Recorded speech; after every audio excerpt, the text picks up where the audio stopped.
Good evening 24 റൗണ്ടപ്പിലേക്ക് എല്ലാ പ്രേക്ഷകർക്കും സ്വാഗതം. ഞാൻ പ്രജിൻ സി കണ്ണൻ. നോക്കാം വാർത്തകൾ വിശദമായി. ഈ മണിക്കൂറിൽ ഏറ്റവും പ്രധാനപ്പെട്ട വാർത്തയിലേക്ക് ആദ്യം കടക്കുന്നു. മുഖ്യമന്ത്രിക്ക് മറുപടിയുമായി PV അൻവർ MLA രംഗത്ത് വന്നു. താൻ ഉന്നയിച്ച കാര്യങ്ങളിൽ വിശ്വസ്തർ മുഖ്യമന്ത്രിയെ തെറ്റിദ്ധരിപ്പിച്ചു. പോലീസിലെ ചിലരെ കുറിച്ച് മാത്രമാണ് പറഞ്ഞതെന്നും തെളിവുകൾ പുറത്തുവിടാതെ രക്ഷയില്ലായിരുന്നുവെന്നും PV അൻവർ MLA പറഞ്ഞു. പുഴുക്കുത്തുകൾക്കെതിരെ പോരാട്ടം തുടരും. SP സുജിത് ദാസിന്റെ ഫോൺ റെക്കോർഡ് ചെയ്തത് തെറ്റാണ്. എന്നാൽ റെക്കോർഡ് പുറത്തുവിട്ടത് സമൂഹത്തെ ബോധ്യപ്പെടുത്താനാണെന്നും SP-യുടേത് പടച്ചവൻ തന്ന ഫോൺ കോളാണെന്നും PV അൻവർ MLA പറഞ്ഞു. തെറ്റിദ്ധാരണ മാറുമ്പോൾ മുഖ്യമന്ത്രിക്ക് തന്നോടുള്ള നിലപാട് മാറുമെന്നും PV അൻവർ കൂട്ടിച്ചേർത്തു. ഞാൻ ഉന്നയിച്ച വിഷയങ്ങൾ ബഹുമാനപ്പെട്ട മുഖ്യമന്ത്രിയെ അത് പൂർണ്ണമായും തെറ്റിദ്ധരിപ്പിച്ചിട്ടുണ്ട്. എൻ്റെ ബോധ്യം അതാണ്.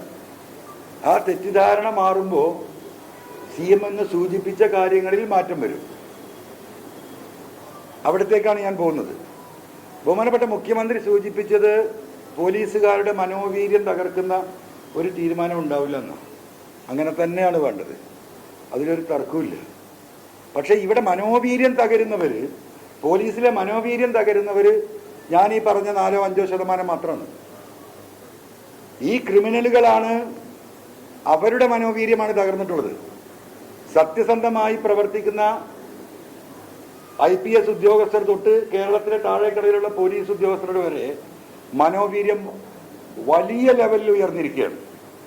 ബഹുമാനപ്പെട്ട മുഖ്യമന്ത്രി മനസ്സിലാക്കേണ്ടതാണ്. സ്വർണ്ണക്കടത്ത് കേസിലും മുഖ്യമന്ത്രിയെ തെറ്റിദ്ധരിപ്പിച്ചു. സ്വർണ്ണക്കടത്ത് കേസ് കൈകാര്യം ചെയ്യേണ്ടത് പോലീസല്ല, കേസുകൾ കസ്റ്റംസിന് കൈമാറുകയാണ് വേണ്ടതെന്നും PV അൻവർ MLA പറഞ്ഞു. എങ്ങനെ പോലീസ് പിടിക്കുന്നത്? പോലീസിന് ഇൻഫർമേഷൻ വരുന്നു, ഇങ്ങനെ ഒരാൾ സ്വർണവുമായിട്ട് വരുന്നുണ്ട്.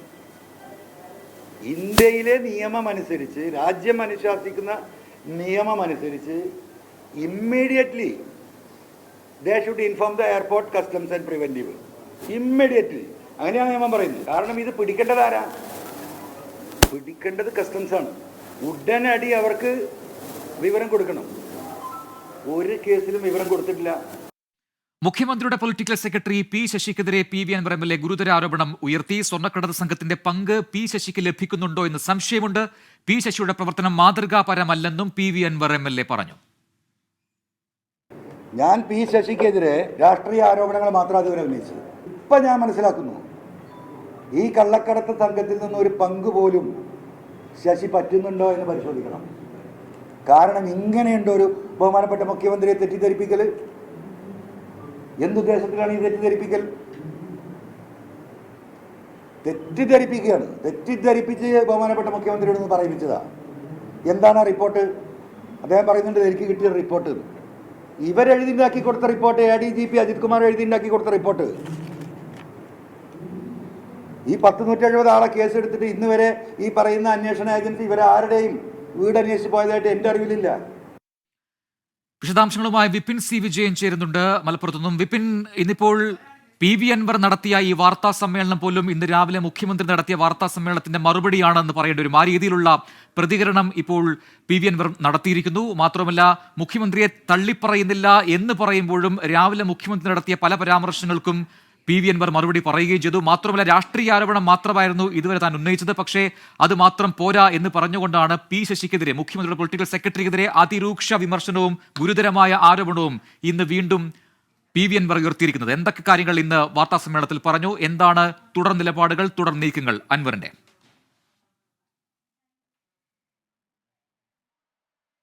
പ്രജിൻ, ഇപ്പോഴായി 5 മിനിറ്റ് മുൻപ് PV അൻവറിന്റെ ഒരു ഫേസ്ബുക്ക് പോസ്റ്റ് വന്നിരിക്കുന്നു. ഒരു ഗാലറിയും കണ്ടല്ല ഈ പണിക്ക് ഇറങ്ങിയത്, ഒരു കയ്യടിയും പ്രതീക്ഷിക്കുന്നില്ല. ഈ നാട്ടിലെ സാധാരണക്കാരായ ജനങ്ങളും പാർട്ടിയെ സ്നേഹിക്കുന്നവരും ഒപ്പമുണ്ട്, അത് മതി, ഇവിടെയൊക്കെ തന്നെ കാണും എന്ന് ഉള്ള ഒരു ഫേസ്ബുക്ക് പോസ്റ്റ് ഇപ്പോൾ PV അൻവറിൻ്റെതായി വന്നിരിക്കുന്നു. അതായത് മുഖ്യമന്ത്രിയുടെ വാർത്താ സമ്മേളനത്തിന് ശേഷവും താൻ കഴിഞ്ഞ ദിവസങ്ങളിലൊക്കെ തുടർന്നു വന്നതിന് ഒരു കുറവും വരുത്തുന്നില്ല, അതേ നിലപാടുമായി മുന്നോട്ട് പോകുമെന്ന് അടിവരയിട്ട് ഉറപ്പിക്കുകയാണ് PV അൻവർ. ആ രീതിക്ക് തന്നെയായിരുന്നു ഇന്നത്തെ വാർത്താ സമ്മേളനവും ഉണ്ടായിരുന്നത്. ഇടയ്ക്ക് ശോഭിച്ചും ജയിലിലിടാമെങ്കിൽ ജയിലിലിടാം, അതുപോലെ തന്നെ താൻ ഈ പറയാനുള്ളതൊക്കെ പറയും, തന്നെ ആർക്കും ഒന്നും ചെയ്യാൻ കഴിയില്ല തുടങ്ങിയ വൈകാരികമായിട്ടുള്ള പല കാര്യങ്ങളും പറഞ്ഞുകൊണ്ടായിരുന്നു 1 മണിക്കൂറിലേറെ നീണ്ട വാർത്താ സമ്മേളനം ഇന്ന് നടത്തിയത്. അതിൽ പ്രധാനപ്പെട്ടത് പൊളിറ്റിക്കൽ സെക്രട്ടറി P ശശിയെ മുഖ്യമന്ത്രി മാതൃകാപരമായിട്ടാണ് ഓഫീസിൽ പ്രവർത്തിക്കുന്നത് എന്ന് പറഞ്ഞിരുന്നു. ഇത് പൂർണ്ണമായും PV അൻവർ തള്ളുകയാണ്. ഒപ്പം തന്നെ പല തവണ AKG സെന്ററിലേക്കായാലും P ശശിയുടെ മുന്നിലേക്കായാലും പല നാട്ടിലെ പ്രശ്നങ്ങളുമായി പോയിട്ടുണ്ട്. അന്നൊക്കെ തന്നെ പാർട്ടിയുമായി ആലോചിച്ച് ഈ പരാതികൾ കൊടുത്തതാണ്. അതൊന്നും തന്നെ ഒരു നടപടിയും എടുത്തിട്ടില്ല. അതുകൊണ്ടാണ് താൻ പുറത്ത് വാർത്താ സമ്മേളനം നടത്തി പറയേണ്ട ആവശ്യം വന്നത്. താൻ ഒരു കോൺഗ്രസ്സുകാരനായിരുന്നു, അതിനെ അദ്ദേഹം അടിവരയിട്ട് ഉറപ്പിക്കുന്നത് താൻ EMS അതുപോലെ തന്നെ കോൺഗ്രസിന്റെ ഒരു പാരമ്പര്യത്തിൽ വന്ന ആളാണ് എന്നുള്ളത് പറഞ്ഞുകൊണ്ടാണ്. പി ശശിക്കെതിരെ ഇതുമാത്രമല്ല, ഈ സ്വർണ്ണക്കടത്തിലെ ഒരു പങ്കുണ്ടോ എന്നുള്ള സംശയമുണ്ട്. ഒപ്പം തന്നെ ഈ ഒരു മാഫിയ പ്രവർത്തിക്കുന്നു, ഇതൊന്നും തന്നെ മുഖ്യമന്ത്രി അറിയുന്നില്ല. മുഖ്യമന്ത്രി ഒരു പൊട്ടക്കിണറ്റിലേക്ക് തള്ളിവിടുന്ന നിലയാണ് ഈ ഉള്ളത്. മുഖ്യമന്ത്രി എങ്ങനെ ഇങ്ങനെ തെറ്റിദ്ധരിക്കുന്നു എന്നുള്ളതിനെ കുറിച്ച് ചോദിക്കുമ്പോൾ അതേക്കുറിച്ച് തനിക്ക് ഒന്നും അറിയില്ല എന്നുള്ളതുമാണ് പി ശശി പറയുന്നത്. അതായത് മുഖ്യമന്ത്രിക്ക് ഒന്നും അറിയില്ല എന്ന് പറഞ്ഞ് അദ്ദേഹത്തിന് ചുറ്റും നിൽക്കുന്നവർ ഒരു മാഫിയായി പ്രവർത്തിക്കുന്നു എന്നുള്ള ആരോപണം കഴിഞ്ഞ കുറേ ദിവസങ്ങളായി പറഞ്ഞു വന്നിരുന്ന അതേ ആരോപണം ഇന്ന് കൂടുതൽ ശക്തമായി ഉന്നയിക്കുകയാണ് അൻവറുള്ളത്. ADGP അടക്കമുള്ളവർ ഈ സ്വർണ്ണക്കടത്തിലെടുത്ത പങ്ക്. പക്ഷേ ഇതൊന്നും തന്നെ മുഖ്യമന്ത്രിക്ക് മാത്രം എന്തുകൊണ്ട് മനസ്സിലാവുന്നില്ല. താൻ വീട്ടിലെ കാര്യങ്ങൾക്ക് വേണ്ടിയല്ല പി ശശിയെ കണ്ടിട്ടുള്ളത്, ഈ നാടിൻ്റെ കാര്യങ്ങൾക്ക് വേണ്ടിയാണ്. പക്ഷേ അതിലൊന്നും തന്നെ ഒരു നടപടിയും ഈ കാലം വരെ ഉണ്ടായിട്ടില്ല. അതിലൊക്കെ എന്തുകൊണ്ട് അന്വേഷണം ഉണ്ടാവുന്നില്ല എന്നുള്ള ചോദ്യമുണ്ട്. ഒപ്പം തന്നെ ഈ ഫോൺ ചോർത്തൽ ബന്ധവുമായി ബന്ധപ്പെട്ട് PV അൻവറിനെതിരെ ഇപ്പോൾ കേസെടുക്കുന്നുണ്ട്, അല്ലെങ്കിൽ അതിൻ്റെ അന്വേഷണം നടക്കുന്നുണ്ടോ എന്നുള്ള ചോദ്യത്തിന് ഇനി ഇത്തരത്തിലുള്ള പല പരാതികളും വരും എന്നുള്ളതായിരുന്നു ഒരു ഉത്തരവുണ്ടായത്. ഒപ്പം ഇനി അൻവറിന്റെ ഭാവിയുള്ള പരിപാടി എന്താണെന്നുള്ളതിന് നമുക്ക് കാത്തിരുന്ന് കാണാം എന്നുള്ളതായിരുന്നു ഒരു മറുപടി. മറ്റൊന്നുള്ളത് ഈ രാജിവെക്കുമോ തുടങ്ങിയിട്ടുള്ള ചോദ്യങ്ങൾക്ക് അതിനൊന്നും തന്നെ ഇപ്പോൾ മറുപടിയില്ല, എല്ലാം കാത്തിരുന്ന് കാണാം എന്നുള്ളതായിരുന്നു. ഇനിയിപ്പോൾ ഈ റിപ്പോർട്ടിന്റെ അടിസ്ഥാനത്തിൽ ന്യായമായി താൻ പരാതി കൊടുത്തതാണ്, തനിക്ക് ന്യായമായും കിട്ടേണ്ട ആ പരാതിക്ക് താൻ ന്യായമായും അർഹിക്കുന്ന ഒരു ഉത്തരമുണ്ട്. ആ ഉത്തരം ലഭിച്ചില്ല എന്നുണ്ടെങ്കിൽ അപ്പോൾ അതിന്റെ വഴി നോക്കും എന്നുള്ളതാണ് അദ്ദേഹം പറയുന്നത്. അതായത് പാർട്ടിയിൽ നിന്ന് ഒരു വിചാരിച്ച ഒരു പിന്തുണ ലഭിച്ചില്ല മുഖ്യമന്ത്രിയിൽ നിന്ന് എന്നുള്ളതിൻ്റെ ഒരു അതൃപ്തി PV അൻവറിനുമുണ്ട്. എന്നാൽ അതിൽ നിന്ന് പിന്നോട്ട് പോകുന്നില്ല. മനോവീര്യം MLAയുടേത് തകർന്നോ എന്ന ചോദ്യത്തിന് അങ്ങനെ ഒരാൾ മുഖ്യമന്ത്രി വിചാരിച്ചാലോ ഒന്നും തന്നെ തകരുന്ന ഒരു മനോവീര്യമല്ല തനിക്കുള്ളത്. താൻ തീയിൽ കുരുത്തതാണ്, മുന്നോട്ട് പോകും, ഈ പുഴുക്കുത്തുകൾക്കെതിരെയുള്ള നടപടിയുമായി മുന്നോട്ട് പോകുമെന്നുള്ളതാണ് അൻവർ വാർത്താ സമ്മേളനത്തിൽ പറഞ്ഞത്. അതേ കാര്യം തന്നെ അദ്ദേഹം ഇപ്പോൾ 5 മിനിറ്റ് മുൻപ് ഇപ്പോൾ ഫേസ്ബുക്കിലൂടെയും പ്രതികരിച്ചിരിക്കുന്നു. അപ്പോൾ ഇനി ഇതേ നിലപാടുമായി മുന്നോട്ട് പോവുക എന്നുള്ളതാണ് തന്നെയാണ് ഉദ്ദേശിക്കുന്നത്. ഇതിൽ ഇനി CPM എന്ന നിലപാടെടുക്കുമെന്നുള്ളതാണ് കണ്ടറിയേണ്ടതും. ശരി, വിപിൻ സി വിജയനാണ് വിശദാംശങ്ങൾ നൽകിയത് മലപ്പുറത്ത് നിന്നും.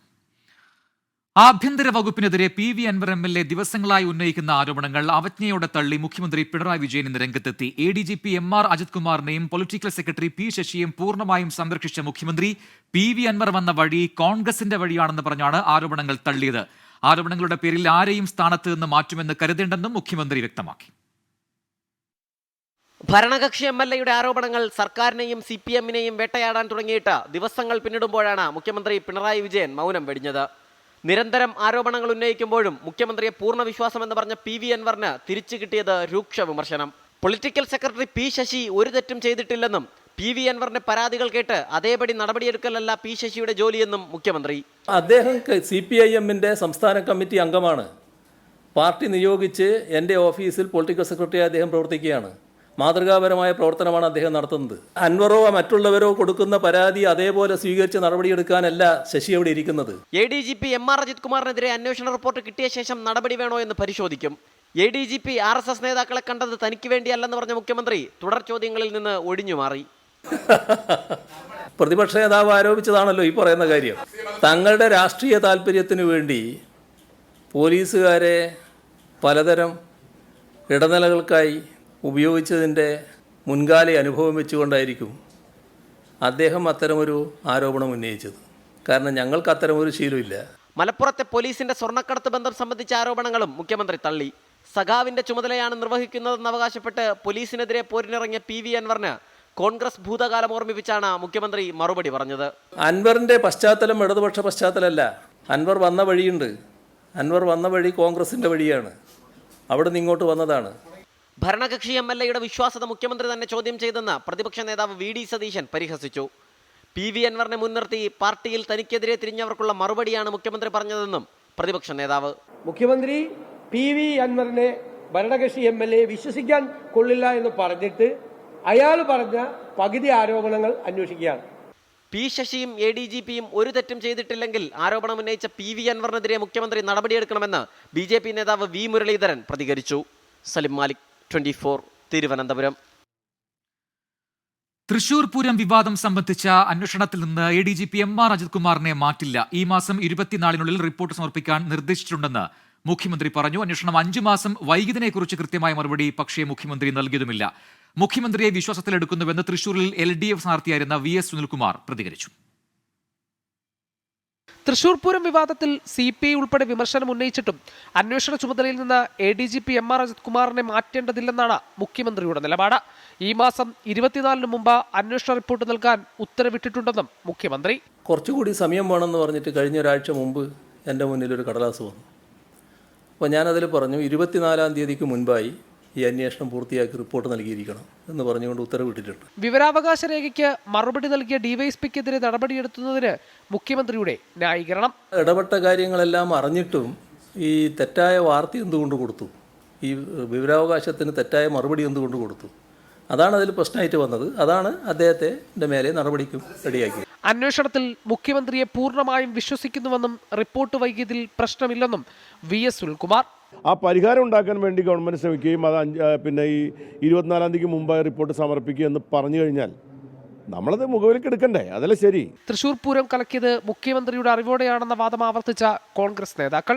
പൂരം കലക്കിയതിൽ ജുഡീഷ്യൽ അന്വേഷണം വേണമെന്ന തൃശൂരിലെ UDF സ്ഥാനാർത്ഥിയായിരുന്ന K മുരളീധരൻ. ഒരാഴ്ചക്കകം റിപ്പോർട്ട് തരണം എന്ന് കേരളത്തിന്റെ ആഭ്യന്തര വകുപ്പിന്റെ ചുമതലയുള്ള മുഖ്യമന്ത്രി ആവശ്യപ്പെട്ടിട്ട് 5 മാസം കഴിഞ്ഞിട്ടും റിപ്പോർട്ട് കൊടുത്തില്ലെങ്കിൽ എന്തിനാണ് മിസ്റ്റർ പിണറായി വിജയൻ നിങ്ങൾ ആ കസേരയിലിരിക്കുന്നത്? അന്വേഷണം കുറെ ചോദ്യം ചെയ്യലൊക്കെ ഉണ്ടായിട്ടുണ്ട്, റിപ്പോർട്ട് പൂഴ്ത്തി വെച്ചിട്ടുണ്ട്. ഇത് ഇനിയൊന്ന് പുറത്തെടുക്കേണ്ടി വരും. കാരണം CPIക്കാരനൊന്ന് സന്തോഷിപ്പിക്കാൻ വേണ്ടി, അല്ലെങ്കിൽ പിന്നെ അവർ വല്ലാണ്ട് മോശമാവുമല്ലോ. അവർ പൂരം കലക്കാൻ ശ്രമം നടന്നുവെന്ന് ചൂണ്ടിക്കാട്ടി 4 പരാതികളാണ് മുഖ്യമന്ത്രിക്ക് ലഭിച്ചത്. ഇത് പിന്നീട് DGPക്ക് കൈമാറി. പരാതിയിന്മേൽ അന്വേഷണം നടത്തി റിപ്പോർട്ട് സമർപ്പിക്കാൻ DGPയാണ് MR അജിത് കുമാറിനെ ചുമതലപ്പെടുത്തിയത്. വിവിധ ബ്യൂറോകൾക്കൊപ്പം 24 തിരുവനന്തപുരം. അടുത്ത വാർത്തയിലേക്ക്. ഷിരൂരിൽ ഇന്നത്തെ തെരച്ചിൽ അവസാനിപ്പിച്ചു. കണ്ടെത്തിയ ലോറിയുടെ ഭാഗങ്ങൾ അർജുന്റെ ലോറിയുടേതല്ലെന്ന് ഉടമ മനാഫ് പറഞ്ഞു. കണ്ടെത്തിയത് പഴയ ലോറിയുടെ ഭാഗമാണ്. അർജുന്റെ ലോറിയുടെ ഡിസ്കും ആക്സിൽ ഭാഗവും കറുത്ത കളറിലുള്ളതാണ്. രണ്ടാമത് കണ്ടെത്തിയത് ടാറ്റ ലോറിയുടെ ഭാഗമാണ്. ടാങ്കർ ആണോ എന്ന് സംശയമുണ്ടെന്നും മനാഫ് പറഞ്ഞു. ഡ്രഡ്ജർ ഉപയോഗിച്ചുള്ള തെരച്ചിലും ഈശ്വർ മാൽപ്പയുടെ നേതൃത്വത്തിൽ നദിക്കടിയിലെ പരിശോധനയും നാളെയും തുടരും.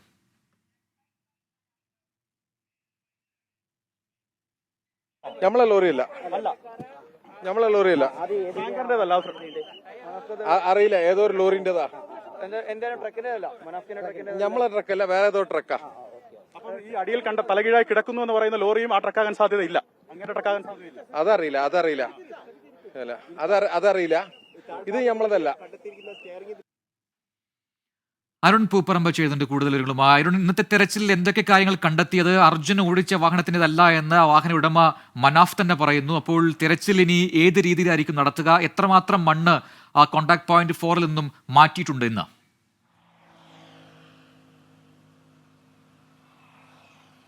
പ്രജിൻ, ഈ 2 മാസത്തെ ദൗത്യത്തിനിടയിൽ ഏറ്റവും പ്രതീക്ഷ നൽകിയ ഒരു ദിവസമായിരുന്നു ഇന്ന്. അതായത് ഉച്ചയോടെ ഈശ്വർ മാൽപ്പയുടെ തെരച്ചിലിൽ, ഈശ്വർ മാൽപ്പ പുഴക്കടിത്തട്ടിലെത്തി നടത്തിയ തെരച്ചിലിൽ ഒരു ലോറിയുടെ ഭാഗം കണ്ടെത്തുന്നു. ആ വിവരം ഈശ്വർ മാൽപ്പ അറിയിച്ചതിനെ തുടർന്ന് വളരെ പെട്ടെന്ന് ജില്ലാ ഭരണകൂടവും ജില്ലാ പോലീസ് മേധാവിയും കാർവാർ MLA ഉൾപ്പെടെ ഇടപെട്ട് അത് പുറത്തെടുക്കുന്നതിന് വേണ്ടിയിട്ടുള്ള നടപടി തുടങ്ങി. ആ ഘട്ടത്തിലൊക്കെ നമ്മൾ പ്രതീക്ഷയോടെയാണ് കാത്തിരുന്നത്. അത് അർജുൻ്റെ ലോറിയാകാനുള്ള സാധ്യതയുണ്ട് എന്ന സൂചനകളൊക്കെ പുറത്തു വന്നിരുന്നു. പക്ഷേ 2 ടയറുകളാണ് കണ്ടെത്തിയത്. 2 ടയറുകളും ആ അർജുൻ ഓടിച്ചിരുന്ന ലോറിയുടേതല്ല എന്ന് മനാഫ് സ്ഥിരീകരിക്കുന്നു. ലോറി ഉടമ മനാഫ് സ്ഥിരീകരിക്കുന്നു. രണ്ടാമത്തെ ഒരു പോയിന്റിൽ കൂടി, അവിടെ നിന്ന്, അതായത് നേരത്തെ ആദ്യം കണ്ടെത്തിയ പോയിന്റിൽ നിന്നും ഒരു 30 മീറ്റർ അകലെ രണ്ടാമതൊരു വാഹനത്തിന്റെ ഭാഗം കൂടി ഈശ്വർ മാൽപ്പയുടെ പരിശോധനയിൽ കണ്ടെത്തിയിരുന്നു. അതും ഈ അർജുന്റെ ലോറിയുടേതല്ല എന്ന് മനാഫ് സ്ഥിരീകരിച്ചതോടെ നമ്മുടെ പ്രതീക്ഷാ നിർഭരമായ ദിനത്തിന്റെ ഒടുവിൽ അത് നിരാശയിൽ അവസാനിക്കുന്ന ഒരു സാഹചര്യമാണ് ഉണ്ടായത്. പക്ഷേ ദൗത്യം നാളെ തുടരും എന്ന് ഈശ്വർ മാൽപ്പ ഉൾപ്പെടെ അറിയിച്ചിട്ടുണ്ട്. നാളെ പ്രധാനമായും ഇപ്പോൾ പ്രജിൻ സൂചിപ്പിച്ചതുപോലെ തന്നെ കോണ്ടാക്ട് നമ്പർ 4-ൽ ഈ മണ്ണ് നീക്കം ചെയ്തുകൊണ്ടുള്ള തെരച്ചിലായിരിക്കും പ്രധാനമായും നടക്കുക. ഇന്ന് ഉച്ചയ്ക്ക് ശേഷം ഇത്തരത്തിലുള്ള സൂചനകൾ പുറത്തു വന്നതിന് പിന്നാലെ ഡ്രഡ്ജർ ഉപയോഗിച്ചുള്ള തെരച്ചിൽ നിർത്തിയിരുന്നു. പക്ഷേ നാളെ ഡ്രഡ്ജർ ഉപയോഗിച്ച് കൂടുതൽ തെരച്ചിൽ നടത്തും. അതോടൊപ്പം തന്നെ ഈശ്വർ മാൽപ്പയും ദൗത്യത്തിൽ തുടരുകയും ചെയ്യും. പ്രജിൻ, അരുൺ പൂപ്പറമ്പയാണ് ഷിരൂരിൽ നിന്നും വിശദാംശങ്ങൾ നൽകിയത്. മറ്റൊരു വാർത്തയിലേക്ക്. കൊച്ചിയിൽ മിണ്ടാപ്രാണിയോട് ക്രൂരത. കങ്ങരപ്പടിയിൽ 2 കാളകളുടെ വാൽ മുറിച്ചു. ചോരയൊലിപ്പിച്ച നിലയിൽ കാളകൾ ടൗണിലെത്തിയപ്പോഴാണ് ആളുകൾ ഈ വിവരം അറിഞ്ഞത്. S. ശ്യാംകുമാർ നൽകും കൊച്ചിയിൽ നിന്നും അതിന്റെ വിവരങ്ങൾ. ആ ദൃശ്യങ്ങൾ കൂടി ഇപ്പോൾ പ്രേക്ഷകർക്ക് കാണാം. ശ്യാം, കണ്ടില്ല, ക്രൂരതയാണ് ഇതിപ്പോൾ. ഈ ദൃശ്യങ്ങൾ തന്നെ അത് വ്യക്തവുമാണ്. എന്താണ് സംഭവം എന്നാണ് മനസ്സിലാക്കാൻ കഴിയുന്നത്? കങ്ങരപ്പടിയിൽ ഇത് എവിടെയാണ് ഈ സംഭവം? പ്രജീൻ, ഇന്ന് വൈകുന്നേരം 6:30 കൂടിയിട്ടാണ് ഈ കാളകൾ കങ്ങരപ്പടി ടൗണിലേക്ക് എത്തുമ്പോൾ ആളുകൾ ഇക്കാര്യം ശ്രദ്ധിക്കുന്നത്. കാളകളുടെ വാലുകൾ മുറിച്ച നിലയിലായിരുന്നു ചോര ഒലിപ്പിച്ചുകൊണ്ട് ഈ മിണ്ടാപ്രാണികൾ നഗരത്തിലേക്ക് എത്തിയത്. ഇതോടെയാണ് ആളുകൾ ഇത് തിരക്കുന്നത്. പക്ഷേ എവിടെ വെച്ചാണ് ഇത് സംഭവിച്ചത് എന്നുള്ളതിൽ വ്യക്തതയില്ല. ഉടൻ തന്നെ ആളുകൾ പോലീസിൽ വിവരം അറിയിച്ചിട്ടുണ്ട്. തൃക്കാക്കര പോലീസ് ഇതുമായി ബന്ധപ്പെട്ട് പരിശോധനകൾ ആരംഭിച്ചിട്ടുണ്ട്. പ്രദേശത്ത് CCTV ദൃശ്യങ്ങളടക്കം പരിശോധിക്കുമെന്നുള്ളതാണ് പോലീസ് അറിയിച്ചിരിക്കുന്നത്. ഏതായാലും നിലവിൽ ഈ വിവരം വെറ്റിനറി ഡിപ്പാർട്ട്മെന്റിനെ അറിയിക്കുകയും ചെയ്തിട്ടുണ്ട്. 2 കാളകളുടെ വാലുകളാണ് മുറിച്ചുവിട്ട നിലയിൽ നഗരത്തിൽ കാണപ്പെട്ടത്. ശരി, എസ് ശ്യാംകുമാറാണ് വിവരങ്ങൾ നൽകിയത്.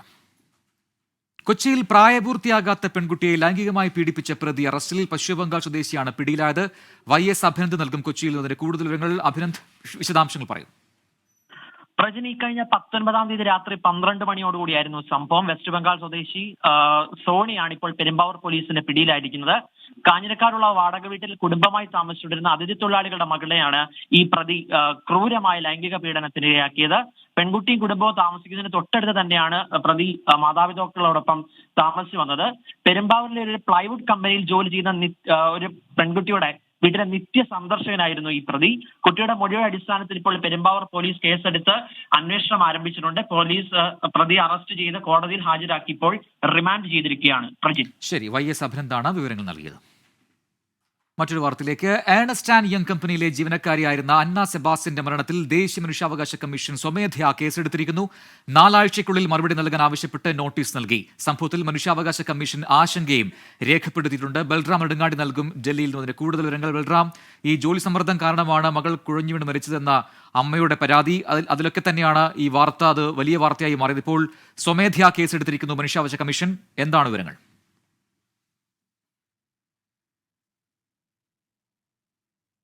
പ്രജിൻ, മാധ്യമ വാർത്തകളുടെ അടിസ്ഥാനത്തിലാണ് ദേശീയ മനുഷ്യാവകാശ കമ്മീഷൻ ഈ വിഷയത്തിൽ ഇടപെട്ടിരിക്കുന്നത്.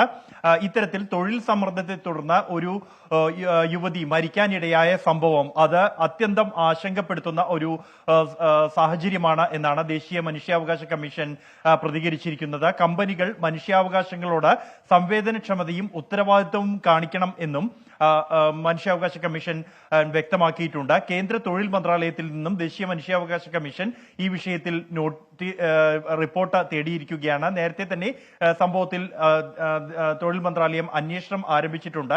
4 ആഴ്ചയ്ക്കകം മറുപടി നൽകാനാണ് കമ്മീഷൻ ആവശ്യപ്പെട്ടിരിക്കുന്നത്. ഇത്തരം സംഭവങ്ങൾ ആവർത്തിക്കാതിരിക്കുന്നതിനുള്ള നടപടികൾ അടക്കമുള്ള റിപ്പോർട്ട് സമർപ്പിക്കണം എന്നാണ് ദേശീയ മനുഷ്യാവകാശ കമ്മീഷൻ കേന്ദ്ര തൊഴിൽ മന്ത്രാലയത്തോട് ആവശ്യപ്പെട്ടിരിക്കുന്നത്. നെടുങ്ങാടിയാണ് വിവരങ്ങൾ നൽകിയത്. കണ്ണൂരിൽ നിന്നും ആശ്വാസ വാർത്ത വരുന്നു. കണ്ണൂരിലേത് എംപോക്സ് അല്ലെന്ന് സ്ഥിരീകരിച്ചിരിക്കുന്നു. രോഗലക്ഷണങ്ങളുടെ പരിയാരം മെഡിക്കൽ കോളേജ് ആശുപത്രിയിൽ പ്രവേശിപ്പിച്ച യുവതിയുടെ പരിശോധനാ ഫലം നെഗറ്റീവാണ്. യുവതിക്ക് ചിക്കൻ പോക്സ് ആണ് ബാധിച്ചതെന്ന് സ്ഥിരീകരിച്ചിട്ടുണ്ട്. സജോ ദേവസ്യ നൽകും കണ്ണൂരിൽ നിന്നതിന് കൂടുതൽ വിവരങ്ങൾ. സജോ, ആശ്വാസ വാർത്ത വരുന്നു പരിയാരം മെഡിക്കൽ കോളേജിൽ നിന്നും വിവരങ്ങൾ. പ്രജിൻ, ആശ്വാസകരമായ വിവരമാണ് പുറത്തു വരുന്നത്. കണ്ണൂർ പരിയാരം മെഡിക്കൽ കോളേജ് ആശുപത്രിയിൽ എംപോക്സ് സംശയത്തെ തുടർന്ന് ചികിത്സയിലായിരുന്ന യുവതിക്ക് എംപോക്സ് ഇല്ല. അതായത് സാമ്പിൾ പരിശോധനാ ഫലം നെഗറ്റീവാണ്. യുവതിക്ക് ചിക്കൻ പോക്സ് ആണ് സ്ഥിരീകരിച്ചത്. നേരത്തെ UAE-യിൽ നിന്ന് കണ്ണൂരിലേക്ക് എത്തിയ യുവതിക്കാണ് ഈ തരത്തിൽ എംപോക്സ് അവരുടെ രോഗലക്ഷണങ്ങൾ പ്രകടിപ്പിച്ചത്. പിന്നീടാണ് സാമ്പിൾ എടുത്ത് പരിശോധനയ്ക്ക് അയക്കുകയും കഴിഞ്ഞ ദിവസമാണ് പരിശോധനയ്ക്ക് അയച്ചത്. ഇന്ന് പരിശോധനാ ഫലം ലഭിച്ചു. യുവതിയുടെ ആരോഗ്യനില തൃപ്തികരമാണ്. ഏതെങ്കിലും നിലയ്ക്കുള്ള ആശങ്ക. അതേസമയം ചിക്കൻ പോക്സിനുള്ള ചികിത്സ തുടരും. നേരത്തെ UAE-യിൽ നിന്നും തന്നെ എത്തിയ ഒരാൾക്കാണ് മലപ്പുറത്ത് എംപോക്സ് സ്ഥിരീകരിച്ചത്. ആ കാര്യത്തിൽ അതുകൊണ്ട് തന്നെയുള്ള ഒരു ആശങ്കയുണ്ടായിരുന്നു. പക്ഷേ ഇപ്പോൾ ആശങ്ക പൂർണ്ണമായും നീങ്ങിയിരിക്കുന്നു. സജോ ദേവസ്യാണ് കണ്ണൂരിൽ നിന്നും വിവരങ്ങൾ പങ്കുവച്ചത്. മലയാള സിനിമയിലെ അമ്മ മുഖം കവിയൂർ പൊന്നമ്മ ഇനി ഓർമ്മ. ആലുവ കരുമാലൂരിലെ വീട്ടിൽ ഔദ്യോഗിക ബഹുമതികളോടെ സംസ്കരിച്ചു. മമ്മൂട്ടി, മോഹൻലാൽ, സുരേഷ് ഗോപി ഉൾപ്പെടെ സിനിമാ, സാംസ്കാരിക, രാഷ്ട്രീയ മേഖലയിലെ പ്രമുഖർ കവിയൂർ പൊന്നമ്മയെ അവസാനമായി കാണാനെത്തി. സംസ്ഥാന സർക്കാരിന് വേണ്ടി മന്ത്രി P രാജീവ് അന്ത്യോപചാരം അർപ്പിച്ചു.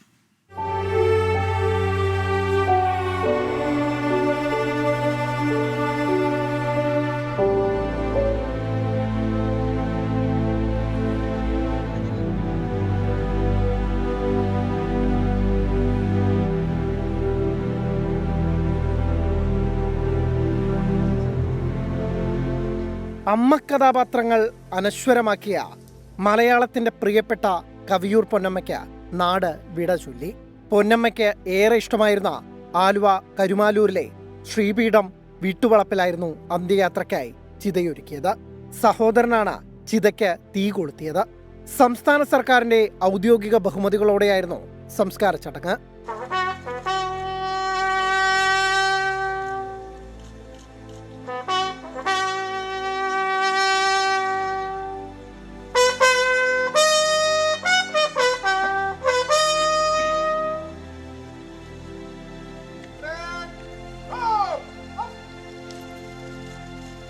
രണ്ട് ദിവസം മുമ്പ് അമേരിക്കയിലേക്ക് മടങ്ങിയ മകൾക്ക് സംസ്കാര ചടങ്ങിന് എത്താനായില്ല.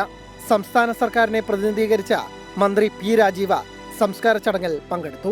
കവിയൂർ പൊന്നമ്മയെ അവസാനമായി ഒരു നോക്കു കാണാൻ പൊതുദർശനം നടന്ന കളമശ്ശേരി ടൗൺ ഹാളിൽ ആയിരങ്ങൾ ഒഴുകിയെത്തി. രാവിലെ 9 മുതൽ 12 മണിവരെയായിരുന്നു പൊതുദർശനം. മമ്മൂട്ടി, മോഹൻലാൽ, സുരേഷ് ഗോപി, സിദ്ദിഖ്, ജോഷി, സത്യൻ അന്തിക്കാട് എന്നിവർ അന്തിമോപചാരം അർപ്പിച്ചു.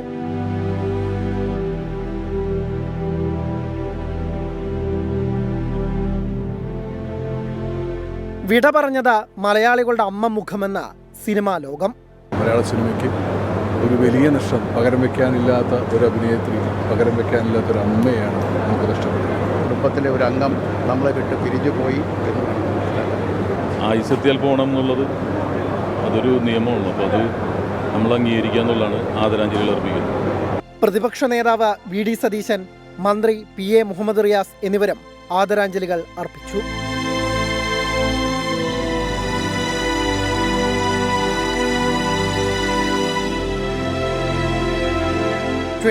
Chief editor R. Sreekandan Nair അന്ത്യാഞ്ജലി അർപ്പിച്ചു.